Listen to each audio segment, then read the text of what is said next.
Voilà pour la suite de la vidéo. Donc maintenant j'ai fait tout le tour de ma pierre avec les perles de calibre délicat, donc les petites perles carrées. D'ailleurs j'ai retrouvé mes couleurs là. Et une fois que j'ai fait tout le tour en mettant 2 perles par 2 perles, mais il est important que je refasse tout le tour des perles en passant dans toutes les perles afin de resserrer. Donc, j'ai terminé ici le tour, je repasse dans toutes les perles. Afin que tout mon travail, toutes mes perles d'abord vont bien se mettre les unes contre les autres, puisque je les ai mis 2 par 2. Il n'y aura plus de séparation et en plus ça va consolider le tour, le premier tour que j'ai fait, quoi. Donc voilà, je termine presque le tour. Si je passe de 2 perles, c'est vraiment pas grave, hein. Si je fais un tour et demi là, c'est pas tellement grave. L'important c'est que j'ai fait au moins un tour complet. Une fois que je resserre, en général je vois bien que toutes les perles se mettent bien. Tiens, par exemple, moi j'ai l'impression que celles-là sont un peu moins bien mises, donc voilà, je vais aller jusqu'au turquoise. Voilà, quand j'ai fini mon premier tour, je repique contre la pierre, entre les perles, voilà, afin de bien finir. Et vous voyez ici derrière le lacis, on voit tous les points de broderie. Par la suite, on viendra placer le tissu, mais ce sera dans une prochaine vidéo, je vous montrerai. Donc si je veux faire un deuxième tour, il suffit que je ressorte contre le premier tour de perles que j'ai fait, hop. Et là, je peux choisir une autre sorte de perle, une autre sorte de couleur. Par exemple, moi j'ai envie de mettre, je sais pas moi, des perles un peu chamarrées. Alors ici, ce sont des perles plus petites. Elles sont pas carrées, ce sont comme des rocailles, hein, c'est des rocailles, mais elles sont petites, elles sont des rocailles 15, on appelle ça les rocailles numéro 15. On a les 11 qui sont un peu plus grandes, celles-ci sont des 15. Voilà. Et celles-ci, comme elles sont toutes petites, à la limite, vous pouvez les enfiler par 3. Par exemple, ici, j'en prends 3. 1, 2, 3. Voilà.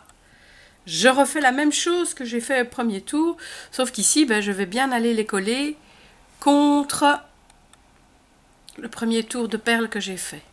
Donc attention, c'est très important de bien piquer à la verticale, pas en oblique, afin que les perles se mettent bien. Donc je pique bien à la verticale, face au trou de la perle, là où sort le fil. Hop.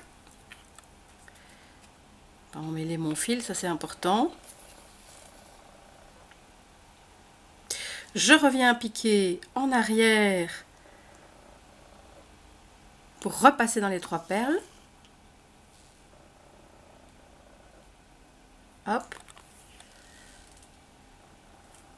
Et je continue comme ça tout mon tour. Donc je reprends 3 perles.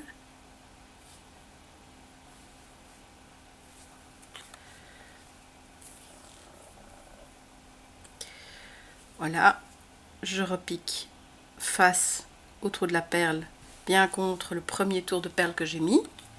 Je tire mon fil derrière. Et ainsi de suite, je reviens en arrière pour repasser évidemment dans les 3 perles que je viens d'enfiler afin de consolider. Et quand j'aurai fini tout mon tour de perles, je repasserai en une fois dans toutes les perles. Ça c'est très important afin de consolider bien le tour de perles que j'aurais fait. Je repasse dans les 3 perles et ainsi de suite. Voilà, ça c'était pour vous montrer comment on commence un deuxième tour de perles. Alors maintenant, ce que je vais vous montrer, c'est comment faire si j'ai envie, si j'ai peur par exemple qu'à la longue, ma pierre que j'ai collée ne se décolle, il y a moyen de renforcer en sertissant. C'est-à-dire que je vais faire tout un tour comme je vous avais montré. Alors ici, je vais montrer dans celle-ci. Vous voyez, on va monter un peu sur le cabochon, ici tout autour. Et ça, c'est une autre technique. Je vous montre tout de suite, comme ça, vous avez les informations. Alors ici, j'arrête mon tour, puisque je reviendrai après, un peu importe, hein, que le fil fasse des tours et des détours. C'est juste pour vous montrer comment on fait pour faire le sertissage. Donc, je reviens au premier tour de perles que j'ai fait. Voilà, je commence ici. Je passe dans une perle qui est contre ma pierre. Une. Et je vais prendre une seule perle. Là, j'espère que ça ne va pas faire trop flou et que vous allez bien voir. Voilà. J'ai passé, donc le fil sort de la perle. Je ne vais pas dans la perle suivante, j'en passe une et je vais dans la suivante. Donc en fait, je les mets en quinconce. Donc je passe chaque fois une perle sur deux, ce qui fait que du coup la perle que je viens d'enfiler va se placer au-dessus de la perle que j'ai passée. Et je fais ça tout le tour, ainsi de suite. J'enfile une perle. Allez, voilà. Elle est là. Donc le fil sort ici de la perle. Je ne vais pas, je vais passer une perle pour que la perle que je viens d'enfiler se mette au-dessus. Et je vais dans la suivante. Je vais piquer dans la perle suivante. Une perle, hein, je passe dans une perle. J'en passe une et je enfile dans l'autre. Et voilà mes perles qui se mettent en quinconce. Et vous voyez qu'elles recouvrent la pierre, le cabochon. Et je fais ceci tout le tour. Donc, j'en passe une, je vais dans la suivante. J'enfile une perle, j'en passe une et je vais dans la suivante. Elles se mettent bien.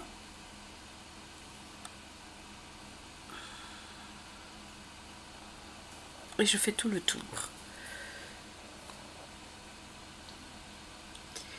Je reviens vers vous plus tard, quand j'aurai fini de faire le tour, afin que la vidéo ne soit pas trop longue. À tout à l'heure.